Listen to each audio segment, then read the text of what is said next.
2019ஆம் ஆண்டு தொடங்கி நரேந்திர மோடிக்கு அடுத்து பிரதமர் இடத்துக்கான ரேஸில் முதலிடத்தில் இருந்து வருகிறார் மத்திய அமைச்சர் நிதின் கட்கரி. நிதின் கட்கரி தான் பாஜகவின் அடுத்த பிரதமர் வேட்பாளர் என்கிற ஒரு செய்தி வலம் வரும். பின்னர் அது வதந்தியாக முடிந்துவிடும். ஆனால் இந்த முறை தன்னை தேடி பிரதமர் பதவி வந்ததாக நிதின் கட்கரியே ஒப்புக்கொண்டு புது தகவலை வெளியிட்டிருக்கிறார். அதோடு தான் அந்த பதவியை மறுத்ததற்கான காரணத்தையும் கூறியிருக்கிறார். இதை தெரிந்து கொள்வதற்கு முன் பாஜகவில் நிதின் கட்கரிக்கான முக்கியத்துவம் இவ்வளவு உயர முக்கிய காரணம் என்ன என்பதை பார்க்க வேண்டியது அவசியம். ஆரம்ப காலத்தில் மகாராஷ்டிராவில் மட்டுமே அரசியல் செய்து வந்த நிதின் கட்கரி தேசிய அரசியலில் கவனம் ஈர்த்தது 2009ஆம் ஆண்டுதான். 2005 முதல் 2009ஆம் ஆண்டு வரை மகாராஷ்டிரா மாநில பாஜக தலைவராக இருந்த நிதின் கட்கரி 2009ஆம் ஆண்டு பாஜகவின் தேசிய தலைவராக நியமிக்கப்பட்டார். அப்போது அவருக்கு வயது வெறும் 52 மட்டுமே. இதனால் பாஜகவில் இருந்த மூத்த தலைவர்கள் பலரும் அதிருப்தியின் உச்சிக்கே சென்றனர். ஆனால்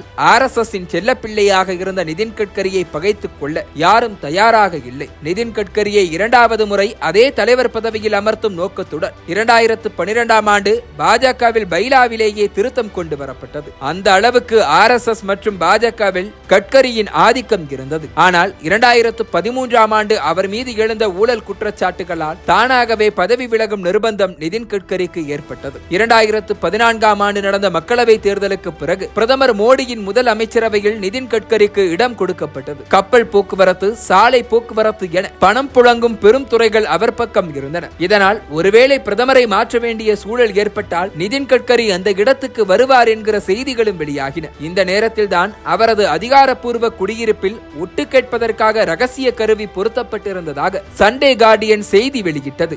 RSS தலைவர் மோகன் பகவத் தலையிடும் வரை இந்த செய்திக்கு நிதின் கட்கரி மறுப்பு தெரிவிக்காமல் இருந்தார். இதனால் அந்த ஒட்டுக்கேட்பு கருவியை கட்சிக்காரர்களே வைத்தார்களா என்கிற சர்ச்சை பூதாகரமாக வெடித்தது. அதே ஆண்டின் இறுதியில் மகாராஷ்டிராவில் நடந்த சட்டப்பேரவை தேர்தலில் நிதின் கட்கரியின் ஆதிக்கம் அதிகம் இருக்கும் விதர்பா பகுதியில் மட்டும் 44 தொகுதிகளை பாஜக வென்றது. இதனால் நிதின் கட்கரி மகாராஷ்டிரா மாநில முதல்வராக வேண்டும் என அங்கிருக்கும் பாஜகவினர் குரல் கொடுத்தனர். சங் பரிவார கொள்கையுடன் ஒத்துப்போகாத தேசியவாத காங்கிரஸ் கட்சி தலைவர் சரத்பவார் கூட நிதின் கட்கரி முதலமைச்சரானால் பாஜகவை ஆதரிக்க தயார் என அறிவித்தார். அந்த அளவுக்கு எதிர்க்கட்சிகளிடமும் நிதின் கட்கரிக்கு மவுசு இருந்தது. ஆனால் டெல்லியில் கட்கரி கொண்டு வர நினைத்த திட்டங்களுக்கும் வெளிநாட்டு பயணங்களுக்கும் கூட அனுமதி வழங்காமல் பிரதமர் மோடி பொறுமையை சோதித்ததாக கூறப்படுகிறது. அதே நேரம் அமைச்சரவையிலேயே மோடி முன்னின்று பேசும் தைரியமும் நிதின் கட்கரிக்கு மட்டுமே இருந்ததாக கூறப்படுகிறது. 2016இல் அப்போதைய ஆற்றல் துறை அமைச்சராக இருந்த பியூஷ் கோயல் இதை வெளிப்படையாகவே கூறியிருக்கிறார். இதனாலேயே மோடி மற்றும் அமித்ஷா கூட்டணி அவரை கண்காணிப்பு வளையத்தில் வைத்திருந்ததாக தகவல்கள் வெளிவந்தன. 2019இல் நடந்த மக்களவை தேர்தலில் நாடு முழுவதும் பாஜகவின் ஸ்டார் பிரச்சாரகராக நிதின் கட்கரி உருவெடுத்தார். அவர் கொண்டு வந்த சாலை திட்டங்கள் மோடி அரசின் வளர்ச்சி திட்டங்களாக முன்னிறுத்தப்பட்டன. ஆனால் தேர்தல் முடிந்ததும் மறுபடியும் நிதின் கட்கரி ஓரங்கட்டப்பட்டார். 2022இல் நாடாளுமன்ற குழுவில் இருந்து நிதின் கட்கரியை தூக்கி அடித்தது மோடி அமித்ஷா கூட்டணி. அதுவரை பொறுமை காத்த நிதின் கட்கரி அரசியல் என்பது அதிகாரத்தை பிடிக்கும் ரேசா, யூஸ் அண்ட் த்ரோ அரசியல் அதிகமாகிவிட்டது என்றெல்லாம் கொந்தளித்திருந்தார். 2024 மக்களவை தேர்தல் நெருங்கிய நேரத்தில் மீண்டும் அனைவரது கவனமும் நிதின் கட்கரி பக்கம் திரும்பியது. இந்த முறை